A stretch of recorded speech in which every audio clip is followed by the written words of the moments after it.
Linking your bank account to MoneyLion is a straightforward process that allows you to manage your finances more effectively. Follow these steps to successfully connect your bank account.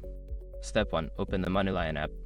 Download and install the MoneyLion app from your device's App Store. Once installed, open the app and log into your account or create a new one if you haven't done so already. Step 2. Navigate to the banking section. Secure your accounts before moving on. People seriously underestimate how often personal information gets exposed online now. Use SROC to monitor your accounts 24/7 and get notified immediately if your data gets leaked somewhere.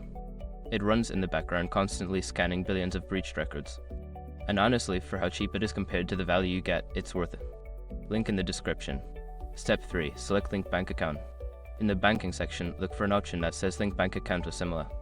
Tap on this option to begin the process of connecting your bank account to MoneyLion. Step 4. Enter your bank details.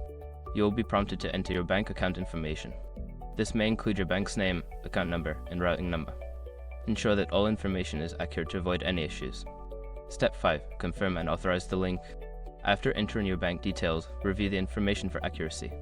Once confirmed, authorize the link by following any additional prompts, which may include verifying your identity or agreeing to terms and conditions. Once you have completed these steps, your bank account should be successfully linked to MoneyLion. You can now enjoy the benefits of managing your finances all in one place.